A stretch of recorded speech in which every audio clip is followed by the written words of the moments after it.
So class 10th के physics में light हमने शुरू किया था और लास्ट डे हम लोग प्लेन मिरर फिनिश कर चुके थे।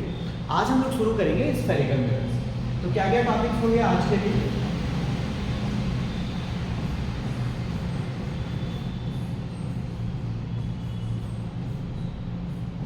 First topic we will have for today, what are spherical mirrors?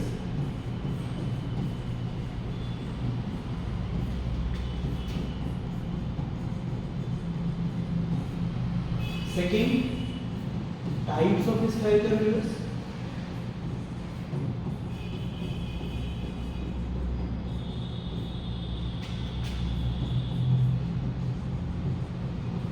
Third, terms related to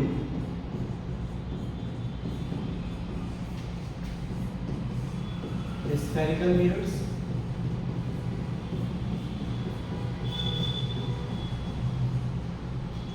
Fourth, why is concave mirror called converging mirror?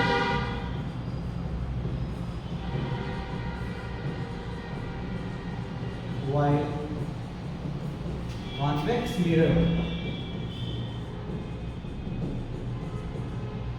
diverging mirror.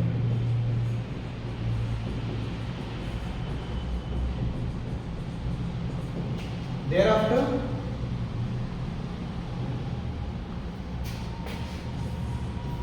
derivation of the formula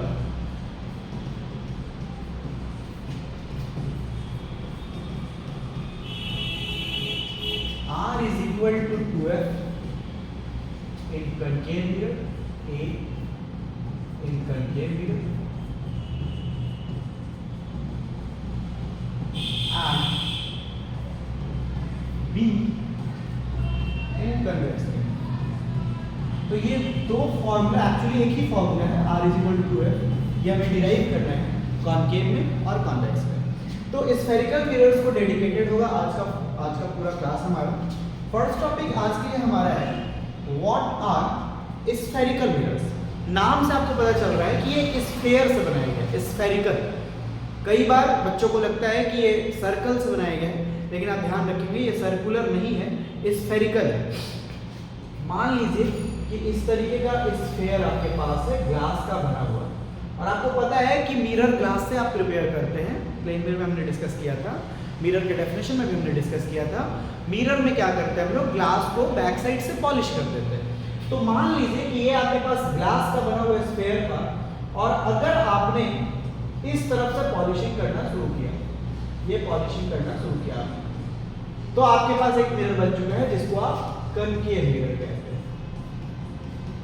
और अगर आप इस तरफ से polishing करेंगे तो आपके पास जो मिरर बन चुका है उसको आप कॉन्वेक्स मिरर कहेंगे।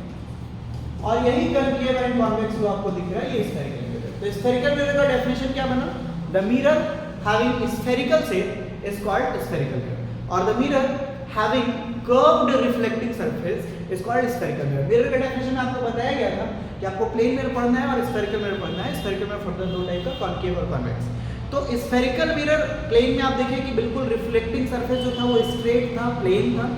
यहाँ पर जो रिफ्लेक्टिंग सरफेस होगा वो कर्व्ड होगा, वो स्फेरिकल इन शेप होगा। तो आपको पता चल रहा है कि मिरर फर्दर दो टाइप का हो गया, स्फेरिकल मिरर फर्दर दो टाइप का हो गया।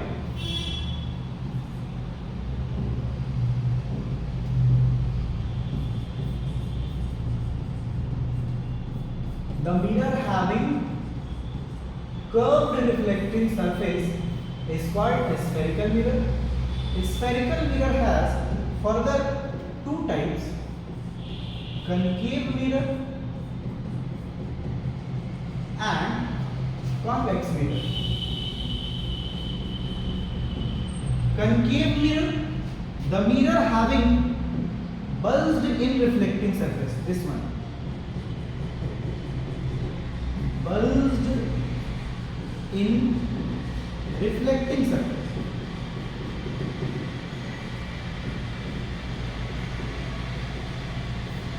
And convex, the mirror having bulged out reflecting surface. Please notice I am talking about reflecting surface. आप इस मिरर की बात करेंगे तो इस मिरर का ये वाला पार्ट जो आपको दिख रहा है इस तरफ वाला ये पॉलिश्ड है, तो इधर से रिफ्लेक्शन नहीं होगा बच्चा। इधर से आप लाइट रे डाले भी अगर कोई ऑब्जेक्ट रख भी दे तो इमेज नहीं बनेगा। ये उसी तरीके की बात है कि प्लेन मिरर के अगर पीछे जाके आप खड़े हो जाए तो क्या इमेज बनेगा? बिल्कुल नहीं बनेगा। प्लेन मिरर के सामने आपको रहना है, जिस तरफ पॉलिश्ड है उस तरफ ऑब्जेक्ट प्लेस नहीं करना। लेंस होता तो बात अलग होती, वो हम लोग रिफ्रैक्शन में देखेंगे। मिरर में रिफ्लेक्टिंग सरफेस के सामने ऑब्जेक्ट को रखना है, और जिस मिरर का रिफ्लेक्टिंग सरफेस आपको बल्ज्ड इन नजर है, इनवर्ड नजर है, इनवर्ड, तो वो कॉन्केव होगा, और जिसका बल्ज आउट नजर है, आउटवर्ड नजर है, वो आपका होगा कॉन्वेक्स मिरर। जैसे आप चम्मच उठाते हैं अगर घर में, मान लीजिए ये ग्लास का है और अगर आपने इस तरफ पॉलिश्ड किया है, ये पॉलिशिंग इस तरफ हुआ है, तो ये कॉन्केव मिरर हो गया। लेकिन इसी को अगर आप इस तरफ पॉलिश कर देंगे तो ये कन्वेक्स मिरर होगा। यही चीज मैंने आपको समझाने की कोशिश की थी यहाँ पे, कि आप ऐसा बिल्कुल ना समझे कि कॉन्केव बिल्कुल इस तरफ से ही होगा, इस तरफ से भी हो सकता है और वो कॉन्केव नहीं कॉन्वेक्स हो जाएगा। मतलब एक ही ये ग्लास आप इस तरफ से पॉलिश कर दिए तो कॉन्केव बन गया, कॉन्केव मिरर बन गया। और इसी ग्लास को अगर आप ऐसा ही था, बिल्कुल ऐसा ही शेप, और पॉलिशिंग आप उस तरफ से नहीं करके इस तरफ से करने लग गए, तो ये मिरर बन चुका है कॉन्वेक्स। तो spherical mirror curved reflecting surface वाला मिरर होता है। Spherical mirror further two type का, concave and convex. Concave mirror, the mirror having bulged in reflecting surface is called concave mirror, and the mirror having bulged out reflecting surface is called convex mirror। Diagram के help से आप समझिए कि यहाँ पर bulb ये वाला reflecting surface है, ये वाला जो आपको दिख रहा है, ये वाला, तो ये bulged in है, धंसा हुआ है, इनवर्ड रिफ्लेक्टिंग सरफेस है। लेकिन कॉन्वेक्स का ये वाला पार्ट देखिए, इसमें रिफ्लेक्शन होता है, ये बल्ज आउट रिफ्लेक्टिंग सरफेस है, आउटवर्ड रिफ्लेक्टिंग सरफेस है, उभरा हुआ रिफ्लेक्टिंग सरफेस है, इसको आप कॉन्वेक्स में कहते हैं। नेक्स्ट आपको क्या पढ़ना है? टर्म्स पढ़ना है जो मिरर से रिलेटेड है। पहला टर्म आपका आता है पोल, जिसको आप P से रिप्रेजेंट करते हैं। दूसरा आता है सेंटर ऑफ कर्वेचर, जिसको आप C से रिप्रेजेंट करते हैं। तीसरा आता है रेडियस ऑफ कर्वेचर, जिसको आप R से रिप्रेजेंट करते हैं। चौथा आता है प्रिंसिपल एक्सिस। पांचवा आता है फोकस, जिसको कैपिटल F से रिप्रेजेंट करते हैं। छठा आता है फोकल लेंथ, जिसको स्मॉल f से रिप्रेजेंट करते हैं। और सातवां आता है अपर्चर। ये टर्म्स हैं जो मिरर से रिलेटेड हैं और इनके बारे में बार बार चर्चा की जाएगी पूरे स्फेरिकल मिरर के टर्म में, तो अच्छे से आपको समझ लेना है कनकेव में भी और कॉन्वेक्स में भी। पहले बात करते हैं कनकेव की। ये कनकेव मिरर है, इस मिरर के मिड पॉइंट को आप पोल कहेंगे। The mid point of spherical mirror is called pole. दूसरा आएगा इसी मिरर में अगर बात की जाए तो सेंटर ऑफ कर्वेचर। देखो अभी आपको बताया जा रहा था इस जगह पे कि ये जो मिरर तैयार किया गया है वो किसी स्फेरिकल शेप से तैयार किया गया है। तो जब स्फेरिकल शेप से आपने तैयार किया है तो इसका अपना सेंटर होगा, उसी को सेंटर ऑफ कर्वेचर कहते हैं, और इसका अपना रेडियस होगा, उसी को रेडियस ऑफ कर्वेचर कहते हैं। अभी मैं बात कनकेव मिरर की कर रहा हूँ, कॉन्वेक्स की बाद में करेंगे। तो कनकेव वाले केस में आप अगर देखें इस मिरर को तो ये मिरर तैयार कैसे हुआ है? किसी न किसी स्फेरिकल शेप से तैयार हुआ है, और इस स्फेरिकल शेप का जो सेंटर होगा बिल्कुल उसको आप कहेंगे centre of curvature. The centre of the sphere from which mirror has been drawn is called center of curvature, represented by capital letter C. इसके बाद radius of curvature, the distance between center of curvature and pole is called radius of curvature, or the radius of the sphere from which mirror has been drawn is called radius of curvature. जिस spherical shape से आपने mirror तैयार किया है, आपने mirror बनाया है, उस मिरर के सेंटर को सेंटर ऑफ कर्वेचर, उस स्फीयर के सेंटर को सेंटर ऑफ कर्वेचर कहते हैं और उस स्फीयर के रेडियस को रेडियस ऑफ कर्वेचर कहते हैं। रेडियस ऑफ कर्वेचर को r से रिप्रेजेंट करते हैं। प्रिंसिपल एक्सिस जो लाइन आपको दिख रहा है, the line joining centre of curvature and pole is called principal axis और the line which crosses the mirror on its mid is called principal axis। principal axis एक ऐसा लाइन है जो मिरर को मिड से बिल्कुल क्रॉस करता है, सेंटर ऑफ कर्वेचर और पोल को ज्वाइन करते हैं। फोकस, अगर आप प्रिंसिपल एक्सिस के पैरेलल ऐसे लाइट रे लाओगे, मान लो आप ऐसे प्रिंसिपल एक्सिस के पैरेलल लाइट लाए तो डेफिनेटली मिरर है, रिफ्लेक्शन होगा, रिफ्लेक्शन होगा तो ये इंसिडेंट रे हुआ आपका, तो रिफ्लेक्टेड रे कहीं ना कहीं वहां पे जाएगा, angle I is equal to angle R follow करते हुए। तो ये पैरेलल आप लाए, ये इस तरफ से जाएगा और ये मिरर के प्रिंसिपल एक्सिस को जिस पॉइंट पर कट करेगा उसी को हम लोग कहते हैं फोकस, कैपिटल एफ से रिप्रेजेंट करते हैं। इस पूरे चैप्टर में डायरेक्शन का बहुत इंपॉर्टेंस है। Whenever light ray comes parallel to principal axis, it cuts the principal axis on a point known as focus। अभी कनकेव की बात कर रहे हैं बाबू तो चीजें रियल हो रही हैं, कॉन्वेक्स करेंगे तो वर्चुअल हो जाएगा, अभी जस्ट डिस्कशन होगा हमारा। इसके बाद focal length, the distance between focus and pole is called focal length, represented by small letter f। Focus और पोल के बीच का जो डिस्टेंस होता है उसे हम लोग फोकल लेंथ कहते हैं, स्मॉल f से रिप्रेजेंट करते हैं। ध्यान देने वाली बात यह है कि जब कैपिटल F होगा तो फोकस होगा, एक पॉइंट होगा, और जब स्मॉल f होगा तो फोकल लेंथ होगा, एक डिस्टेंस होगा। अपर्चर क्या है? मिरर का जो एरिया आपको दिख रहा है, ये वाला मिरर का जो ये डायमीटर आपको दिख रहा है जहां से रिफ्लेक्शन होता है उसे आप अपर्चर कहते हैं। The diameter of the reflecting surface of any mirror is called aperture. अब सेम चीज हम लोग डिस्कस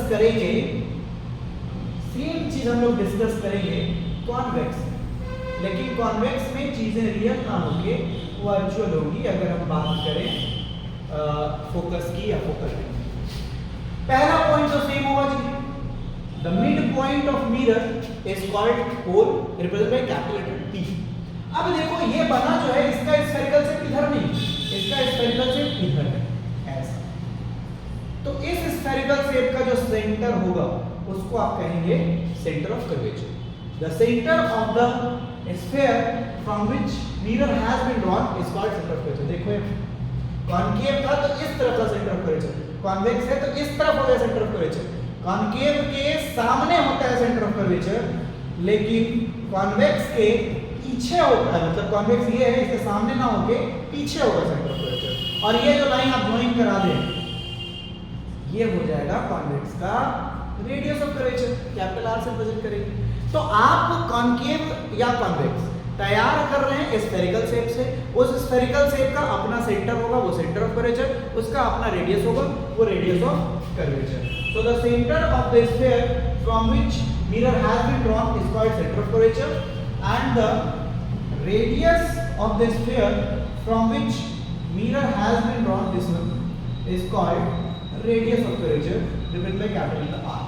मैं बार-बार बोल रहा हूँ कॉनकेव में centre of curvature, radius of curvature mirror के सामने होता है, कॉन्वेक्स में मिरर के पीछे हो रहा है। आप ऑब्जेक्ट इधर ही प्लेस करेंगे, लेकिन ये सारी चीजें इधर है। अब बात करेंगे प्रिंसिपल एक्सिस की, तो ये जो लाइन ज्वाइन करेगा, the line joining centre of curvature and pole is called principal axis. Same definition, the line which crosses mirror on its mid is called principal axis. अब अगर आप प्रिंसिपल एक्सिस के parallel light ray लाएंगे ऐसे, तो after incident ray है तो after reflection ये रिफ्लेक्टेड रे की तरफ जाएगा, angle I is equal to angle R follow करते हुए, तो ये चला गया इधर। अब देखो ये इस तरफ जा रहा है। अब आगे अगर आप इमेजिन करोगे तो ये जिस पॉइंट पर कट करेगा उसी को फोकस कहते हैं। Whenever light ray comes parallel to principal axis it appears to cut the principal axis on a point known as focus। Concave में डायरेक्ट कट हो रहा था, लेकिन कॉन्वेक्स में अपीयर टू कट हो रहा था। इसीलिए डेफिनेशन में अगर फोकस का डेफिनेशन आप डालें तो whenever light ray comes parallel to principal axis it cuts or it appears to cut the principal axis on a point known as focus, represented by capital letter F। The distance between pole and focus is called focal length, represented by small letter f। वहां पर भी यही चीज हो रहा था, concave में भी, कॉन्वेक्स में भी यही हो रहा है। और ये बात फिर से आपको मैं बोल रहा हूँ कि आपको ध्यान रखना है, कैपिटल एफ रहे तो वो एक पॉइंट होगा, फोकस होगा, स्मॉल एफ रहे तो वो एक डिस्टेंस होगा, फोकल लेंथ होगा। अब बात करेंगे कि इसके अपर्चर की। तो देखो इसका ये वाला अपर्चर है, पूरा ये वाला एरिया जहां से रिफ्लेक्शन हो रहा है, इसको आप अपर्चर कहेंगे। So these were the terms related to spherical mirrors. First pole, the midpoint of a spherical mirror is called pole. Center of curvature, the center of the sphere from which mirror has been drawn is called center of curvature. Radius of curvature, the radius of the sphere from which mirror has been drawn is called radius of curvature. The line which crosses the mirror on its mid is called principal axis, or the line joining center of curvature and pole is called principal axis. Whenever light ray comes parallel to principal axis, it cuts or it appears to cut the principal axis on a point known as focus, represented by capital letter F. The distance between pole and focus is called focal length, represented by small letter F. And the diameter of the reflecting surface of any spherical mirror is called aperture. Next क्या, next आपको ये देखना है, next आपको ये पढ़ना है कि आप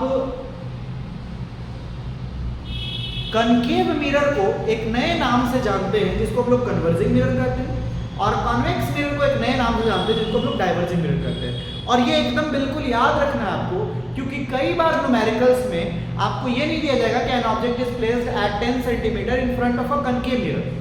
कई बार आपको दिया जाएगा an object is placed at 10 centimetre in front of a converging mirror, या वो ऐसा नहीं बोलेंगे कि an object is placed at 15 centimetre in front of a convex mirror. वो ऐसा भी बोल सकते हैं कि an object is placed at 15 centimetre in front of a diverging mirror. तो आपको पता होना चाहिए बिल्कुल कि कनकेव को हम लोग कन्वर्जिंग मिरर कहते हैं, कॉन्वेक्स को हम लोग डाइवर्जिंग मिरर कहते हैं। क्यों? अगर एक कॉनकेव मिरर है आपके पास इस तरीके से, अब आप इसका लेबलिंग कर सकते हैं, ये पोल हो गया, ये फोकस हो गया, ये सेंटर ऑफ कर्वेचर हो गया। और अगर आप यहां पर प्रिंसिपल एक्सिस के पैरेलल लाइट रे लाते हैं इस तरीके से, तो एक लाइट रे आप आएंगे, अभी जस्ट हम लोग देखेंगे कि जो प्रिंसिपल एक्सिस के पैरेलल आता है वो फोकस से जाता है। ये भी प्रिंसिपल एक्सिस के पैरेलल आया, फोकस से जाएगा। ये भी अगर प्रिंसिपल एक्सिस के पैरेलल आया, फोकस से जाएगा। ये भी अगर प्रिंसिपल एक्सिस के पैरेलल आया, फोकस से जाएगा। मतलब आप ये देख रहे हैं कि जो भी light ray parallel to principal axis आती है वो फोकस से जाती है। मतलब सारी लाइट रेज जो पैरेलल आ रही हैं वो एक जगह पर जमा कर दी जा रही है, एक जगह पर कन्वर्ज कर दी जा रही है। इसीलिए इसको लोग कहते हैं converging mirror. Concave mirror is known as converging mirror because it converges all the light rays on focus whenever light ray falls parallel to principal axis in front of it. Convex में just opposite। यहाँ क्या होगा, इसका भी labelling कर लो आप, ये पोल हो गया, ये फोकस, ये सेंटर ऑफ कर्वेचर। इस तरफ फोकस और centre of curvature convex mirror के केस में लेबलिंग करने की गलती से भी मत करना। अब आगे अगर इसमें आप प्रिंसिपल एक्सिस के पैरेलल लाओगे लाइट रे, तो ये इधर डाइवर्ज हो जाएगा। इसमें भी लाओगे अगर पैरेलल तो ये डाइवर्ज हो जाएगा। इसमें भी अगर लाओगे पैरेलल ये डाइवर्ज हो जाएगा। इसमें भी लाओगे पैरेलल ये डाइवर्ज हो जाएगा। हालांकि आप इनको अगर मीट कराने की कोशिश करें तो सब फोकस से ही जाके मिलेंगे अगर आप इमेजिन करें तो। लेकिन रियल में तो यही बात हो रही है कि लाइट रे यहाँ जमा नहीं किया जा रहा, फैला दिया जा रहा है, डाइवर्ज कर दिया जा रहा है। इसीलिए इनको हम लोग डाइवर्जिंग मिरर कहते हैं। Convex mirror is known as diverging mirror because whenever light ray falls parallel to principal axis in front of it, all the light ray gets diverge. तो अब आपको समझ में आ गया होगा कि कनकेव को क्यों हम लोग कन्वर्जिंग कहते हैं और कॉन्वेक्स को क्यों डाइवर्जिंग। और अगर आपके एग्जाम में ये क्वेश्चन आता है तो आपको डायग्राम जरूर बनाना चाहिए। पहले डायग्राम बनाइए, उसके बाद समझाइए कि क्यों कनकेव मिरर कन्वर्जिंग मिरर है और कॉन्वेक्स मिरर डाइवर्जिंग मिरर। आगे हमें एक रिलेशनशिप स्टैब्लिश करना है। एक्चुअली हम लोग रेडियस ऑफ कर्वेचर को देखें और फोकल लेंथ को देखें। एक्चुअल बात ये है कि रेडियस ऑफ कर्वेचर जो होता है स्फेरिकल मिरर का, वो फोकल लेंथ का डबल होता है। मतलब अगर आपके पास रेडियस ऑफ कर्वेचर 30 सेंटीमीटर हो तो फोकल लेंथ ऑलमोस्ट 15 सेंटीमीटर होगा। ऑलमोस्ट इसलिए मैं बोल रहा हूँ क्योंकि स्मॉल अपर्चर के केस में ये वैलिड होता है, लेकिन आपके लेवल पर ये एग्जैक्ट इक्वल है। एमसीक्यूज में ये क्वेश्चंस आते हैं, अगर रेडियस ऑफ कर्वेचर आपको पता हो तो फोकल लेंथ आप निकाल सकते हैं, या फोकल लेंथ अगर 20 सेंटीमीटर है तो रेडियस ऑफ कर्वेचर 40 सेंटीमीटर होगा। R is equal to 2f होता है। रेडियस ऑफ कर्वेचर जो है वो फोकल लेंथ का डबल होता है। तो पहले हम लोग प्रूफ करेंगे इसको कॉनकेव मिरर में और फिर इसको प्रूफ करेंगे कॉन्वेक्स मिरर में। और प्रूफ जो हम लोग करेंगे उसमें बहुत ही बेसिक सा ज्योमेट्री का रूल और लॉज ऑफ रिफ्लेक्शन फॉलो करेंगे। तो पहले समझते हैं कॉनकेव मिरर की बात। मान लीजिए ये आपके पास कॉनकेव मिरर है, आपको पता है ये पोल है, आपको पता है ये फोकस है, आपको पता है ये सेंटर ऑफ कर्वेचर है, आपको ये भी पता है कि ये रेडियस ऑफ कर्वेचर है, आपको ये भी पता है कि ये फोकल लेंथ है, और आपको प्रूफ करना है, मान लो मिरर का नाम रख दो mm डैश। अब mm मिरर में आपको प्रूफ करना है कि रेडियस ऑफ कर्वेचर ये वाला डिस्टेंस फोकल लेंथ का डबल होगा। क्या करेंगे, एक सिंपल सा लाइट रे लाएंगे प्रिंसिपल एक्सिस के पैरेलल। अगर लाइट प्रिंसिपल एक्सिस के पैरेलल आएगा तो फोकस पे जाएगा, दिस वन। और ये हो गया बाबू इंसिडेंट लाइट रे, इसका नाम रख लो AB। अभी तक आप सब कुछ प्लेन वेव में ऐसे पढ़ते थे ना, ये इंसिडेंट लाइट रे होता था, ये रिफ्लेक्टेड लाइट रे होता था, और यहाँ आप डालते थे नॉर्मल, इसको एंगल I बोलते थे, इसको एंगल R बोलते थे। जहां पर आप बिल्कुल याद कर चुके हैं angle I equal to angle R होता है। अब देखो यहाँ पर AB हो गया इंसिडेंट लाइट रे, और ये B है, C तो ऑलरेडी है, D मान लो, इसको मान लीजिए BD हो गया रिफ्लेक्टेड लाइट रे। अब एक नॉर्मल खींचोगे ना, और स्फेरिकल मिरर में परपेंडिकुलर जो होता है वो सेंटर ऑफ कर्वेचर से जाता है। तो ये एक नॉर्मल आप स्केच कर लिए, ये सेंटर ऑफ कर्वेचर से जा रहा है, वो नॉर्मल हो गया। तो डेफिनेटली आप इसका नाम लिखेंगे, ये हो गया एंगल I और ये हो गया angle R, where angle I is equal to angle R। तो ये बेसिक बात है, रिफ्लेक्शन हो रहा है तो लॉज ऑफ रिफ्लेक्शन फॉलो होंगे।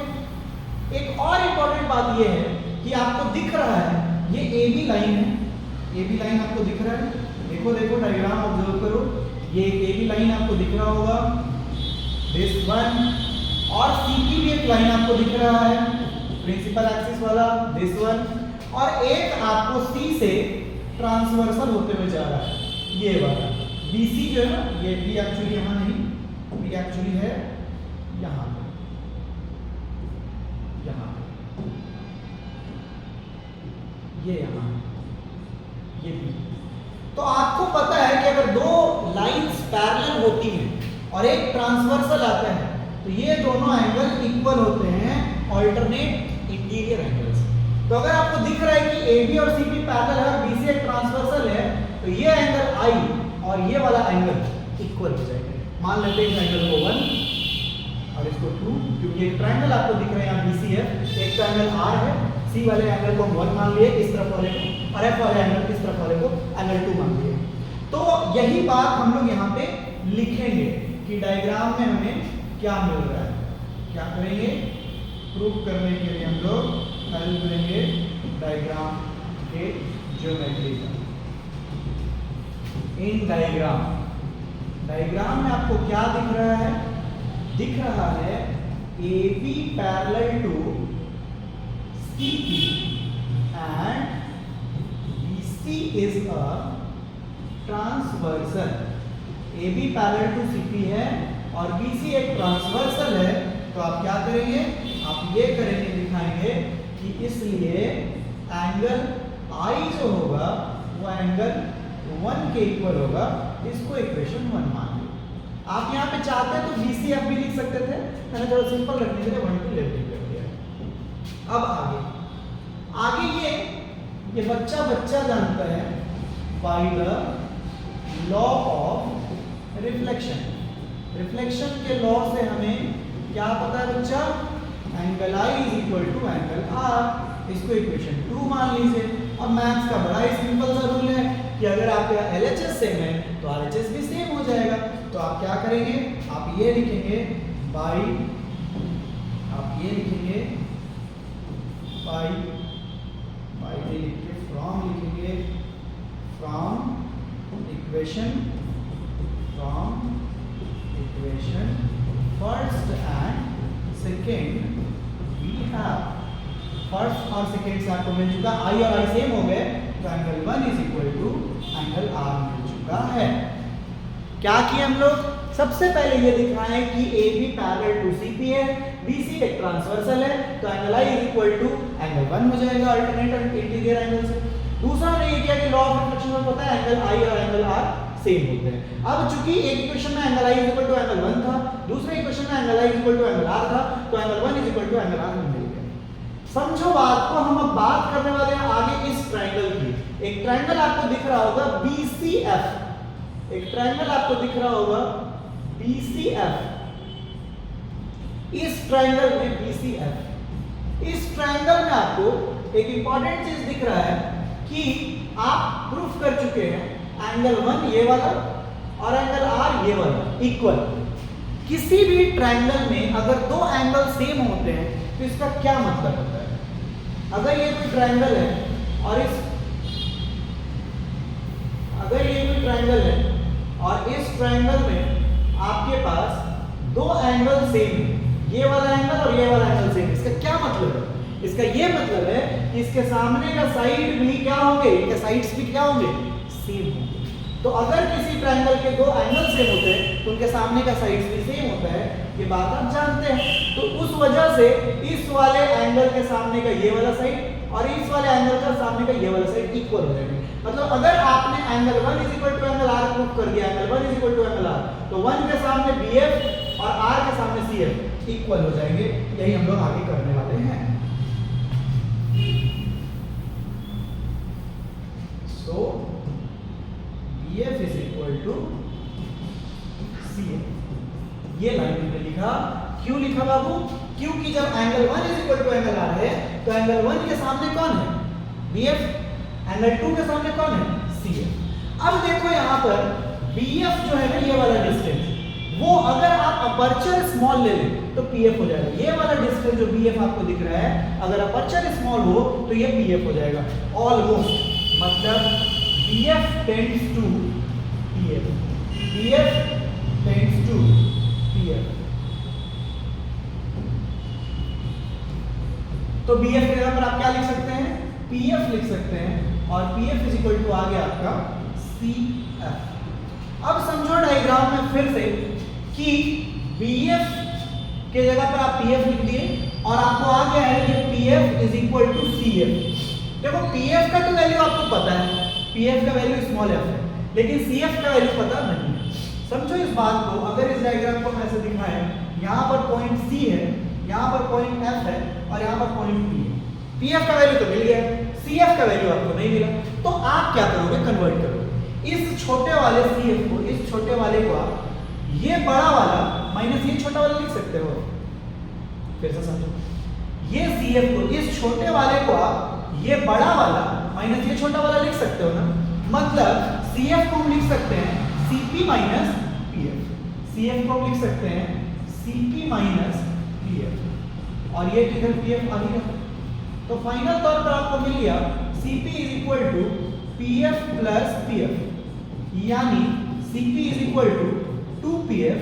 अब देखो CP का वैल्यू क्या है, CP यहां से लेके यहां तक क्या है, R है, और PF यहां से लेके यहां तक F। तो ये CP R हो गया, और ये स्मॉल f लिखिएगा, कैपिटल मत लिखिएगा, डिस्टेंस आपको लिखना है। ये यहाँ पर कुछ बेसिक रूल भी आपको फॉलो करने हैं, जैसे आप यहाँ पे तो सब कुछ लिख रहे हैं, लेकिन आगे देखो आप कि ये यहाँ से आपको ये लिखना होगा इस तरीके से, और फाइनली ये हो गया derivation R equal to F का कनकेव मिरर में। बेसिक बात आपको ध्यान ये रखना है कि आप पहले ये दो लाइन को पैरेलल देख के, ट्रांसवर्सल देख के, ये वाला एंगल सेम कर दिए, फिर angle I equal to R same कर दिए, तो R इक्वल टू 1 सेम हो गया, और एंगल के सामने का साइड सेम होता है, स्मॉल अपर्चर की वजह से BF और PF सेम हो गए। अब CF को आप क्या किए कि CP माइनस PF कर दिए, और फाइनल तौर पर आपका आ गया R इक्वल टू 2F। अब आगे क्या, अब आगे कॉन्वेक्स मिरर, और कॉन्वेक्स मिरर में आप क्या करेंगे, R इक्वल टू 2F करेंगे, और यहाँ पर चीजें रियल नहीं वर्चुअल होती हैं, तो थोड़ा सा ये एक दो स्टेप बढ़ जाएगा। कैसे देखते हैं। R is equal to 2f करना है आपको, R is equal to 2f करना है आपको कॉन्वेक्स मिरर।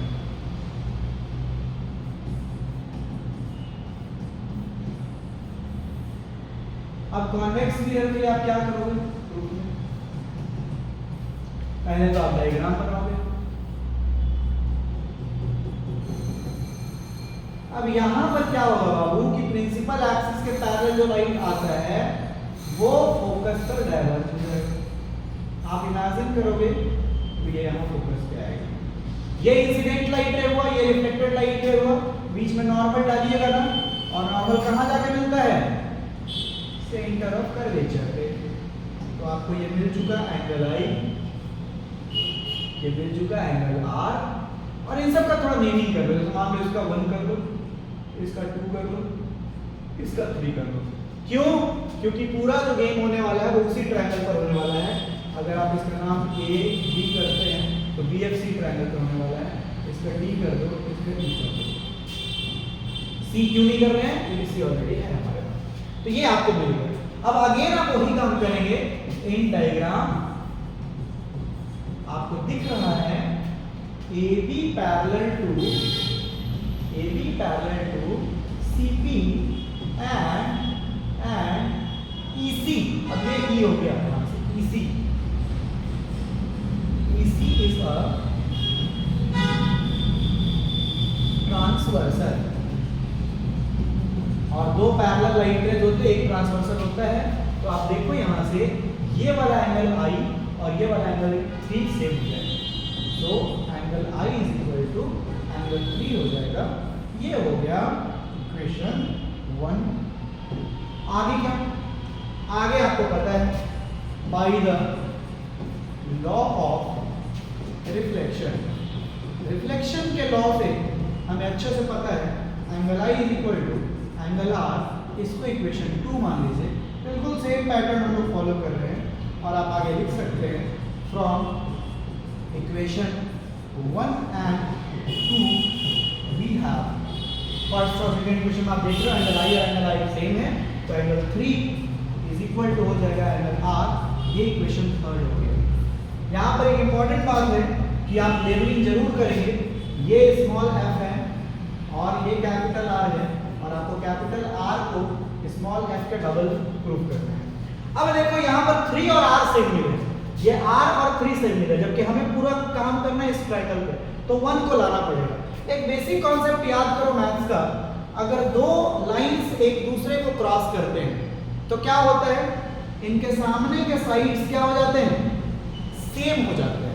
क्या बोलते हैं इनको हम लोग? Vertical opposite angles. अगर ये 30 डिग्री तो ये भी 30 डिग्री, ये 60 डिग्री, ये भी 60 डिग्री। अब देखो यहां से EC और DF एक दूसरे को क्रॉस कर रहे हैं। ध्यान से समझो, EC और DF एक दूसरे को क्रॉस कर रहे हैं, तो ये वाला एंगल R और 1 क्या हो जाएंगे? इक्वल हो जाएंगे वर्टिकल अपोजिट एंगल से। यही बात आप लिखेंगे EC and DF, EC and DF are crossing each other. EC and DF are crossing each other. EC और DF एक दूसरे को क्रॉस कर रहे हैं, तो इस वजह से क्या हो जाएगा कि ये वाला एंगल R और 1 सेम हो जाएंगे। क्या लिखेंगे? So angle R is equal to angle 1। यहाँ देखो इसको इक्वेशन 4 हम मान ले रहे हैं, और आप ये नजर आ रहा होगा आपको कि एंगल 3 में मीट्स एंगल 3 में इक्वेशन 3 में 3 और R सेम है, और इक्वेशन 4 में R और I सेम है। तो आपको मिल जाएगा ये वाला जो आपको दिख रहा है, ये R और 1 सेम है। एक्चुअली ये I में 1 होगा यहाँ पे, 1 होगा यहाँ पे। तो ये R और 1 सेम दिख रहे हैं, और यहाँ पर R और 3 सेम दिख रहे हैं, तो 1 और 3 सेम हो जाएंगे। क्या लिखेंगे आप? From equation 3rd and 4th we get, क्या मिलेगा आपको? Angle 1 is equal to angle 3। और यही काम आपको करना था। इस ट्रायंगल में अगर 1 और 3 सेम मिल गए तो सामने का साइड सेम हो जाएगा, 1 के सामने CF और 3 के सामने PF, तो CF इज इक्वल टू हो जाएगा PF। अब अगेन आप वही काम करेंगे जो लास्ट टाइम आपने किया था, due to small aperture, aperture अगर स्मॉल होगा, डायमीटर अगर छोटा होगा, तो BF टेंड्स टू PF हो जाएगा। यानी आप लिख सकते हैं CF is equal to PF। ये CF को CF छोड़ दिए और BF जगह PF लिख दिए। अब देखो डायग्राम, CF और PF इक्वल आ गए, ये CF और PF इक्वल आ गए। अगेन वही काम करेंगे, PF का वैल्यू तो आपको पता है स्मॉल f, CF का वैल्यू नहीं पता, तो CF का वैल्यू पता करने के लिए आप क्या करेंगे, इसको ये देखो, ये P है, ये F है, ये C है, CF का वैल्यू पता, ये छोटा वाला का नहीं पता, तो आप क्या करेंगे, इसको ये बड़ा वाला माइनस ये छोटा वाला, यानी CF को आप लिखेंगे CP minus PF, CP minus PF लिखेंगे। क्या इसको लिख सकते हैं CF को, CP minus PF is equal to PF, तो ये CP is equal to PF plus PF, तो ये CP is equal to 2PF, यानी R is equal to 2F। कैसे पता चला, क्योंकि आप डायग्राम में देखो CP जो है बाबू, CP जो है यही R है और PF जो है यही F है, तो ये प्रूव हो गया। और आप यहाँ पर ध्यान देंगे, यहाँ पर इम्प्लाइज दैट देते हुए आएंगे और दिया, तो ये डेरिवेशन है R is equal to 2F का। तो आज का क्लास हम लोग यहीं पर वाइंड अप करेंगे और अगले क्लास में हम लोग कनकेव मिरर से इमेज फॉर्मेशन और कॉन्वेक्स मिरर से इमेज फॉर्मेशन पढ़ेंगे। What was the first topic we had for today? What are spherical mirrors? The mirrors having curved reflecting surface are called spherical mirrors, or the mirrors having spherical surface are called spherical mirrors. Types of spherical mirrors, there are two types of spherical mirrors. First concave and second convex. Concave, the mirror having bulge in reflecting surface is called concave mirror, and the mirror having bulge out reflecting surface is called convex mirror. Thereafter terms related to reflection, sorry, not reflection, terms related to spherical mirror. Pole, the midpoint of mirror is called pole. Center of curvature, the center of the sphere from which mirror has been drawn is called center of curvature. We will calculate C. Radius of curvature, the radius of the sphere from which mirror has been drawn is called radius of curvature, represented by calculator R. Principal axis, the line which crosses the mirror on its mid is called principal axis, or the line which joins center of curvature and pole is called principal axis. Focus, whenever light ray comes parallel to principal axis, it cuts or it appears to cut the principal axis on a point known as focus. The distance between focus and pole is called focal length. The diameter of the reflecting surface of any spherical mirror is called aperture. यहाँ ध्यान देना, मैंने aperture जो बोला है reflecting surface का diameter, इस पूरे का diameter, इसको aperture मत समझ लेना, ये इसका diameter और ये इसका diameter है, ये वाला, तो ये इसका aperture है और इसी से reflection होता है। इसके बाद आप क्या पढ़े, why is concave mirror called converging mirror while convex mirror is known as diverging mirror? Whenever light ray comes parallel to principal axis in front of a concave mirror, all the light ray gets converged on a point, that's why it is called converging mirror. But whenever light ray falls parallel to principal axis in front of a convex mirror, all the light ray gets diverged, that's why it is called diverging mirror. सबका बहुत use होगा, आगे देखिएगा कि convex mirror का, इसीलिए हम लोग स्ट्रीट लाइट में यूज करते हैं क्योंकि लाइट को डाइवर्ज करता है। नेक्स्ट आपको पढ़ना था derivation of R is equal to 2F in concave mirror and convex mirror. Concave में हमने क्या किया, एक डायग्राम स्केच किया, ये इंसिडेंट रे हमने लिया, ये रिफ्लेक्टेड रे हुआ, चूंकि लाइट रे प्रिंसिपल एक्सिस के पैरेलल आ रहा था तो वो फोकस से ही जाएगा, और दूसरा हमने एक नॉर्मल डाल दिया, परपेंडिकुलर डाल दिया, और यही नॉर्मल और इंसिडेंट रे के बीच को आप एंगल ऑफ इंसिडेंस कहते हैं, रिफ्लेक्टेड रे और नॉर्मल के बीच को आप एंगल ऑफ रिफ्लेक्शन कहते हैं। हमने ये दिखाया कि अगर ये लाइन और ये लाइन पैरेलल है और ये एक ट्रांसवर्सल है तो डेफिनेटली ये वाला एंगल और ये वाला एंगल सेम हो। फिर हमने ये दिखाया कि लॉ ऑफ रिफ्लेक्शन से ये और ये सेम है, जब ये और ये सेम थे बाबू और ये सेम थे तो ये दोनों सेम हो गए। और किसी भी ट्रायंगल में, ये एक ट्रायंगल आपको दिख रहा है, ये एक ट्रायंगल आपको दिख रहा है दिस वन, इस ट्रायंगल में अगर ये वाला एंगल और ये वाला एंगल सेम है तो इनके सामने का साइड भी सेम होगा। और BF को अगर अपर्चर स्मॉल ले लिया जाए, अगर डायमीटर जो रिफ्लेक्टिंग सरफेस का उसको बहुत छोटा कर लिया जाए तो BF ऑलमोस्ट PF इक्वल हो जाएगा। तो आपको मिल गया PF और CF इक्वल।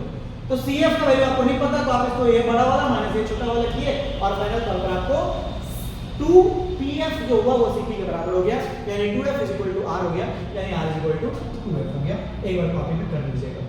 दूसरी बात हम करने वाले हैं कॉन्वेक्स मिरर की, और कॉन्वेक्स में भी हमने सेम काम किया, दिखाया कि ये वाला आया इंसिडेंट लाइट रे, ये गया रिफ्लेक्टेड, यही रिफ्लेक्टेड। चूंकि प्रिंसिपल एक्सिस के पैरेलल था, लास्ट में हमने डिस्कस किया है कि प्रिंसिपल एक्सिस के पैरेलल लाइट रे आएगा तो लास्ट में आज ही हमने डिस्कस किया है, प्रिंसिपल एक्सिस के पैरेलल आएगा तो फोकस से ही जाएगा, तो ये फोकस से आ गया।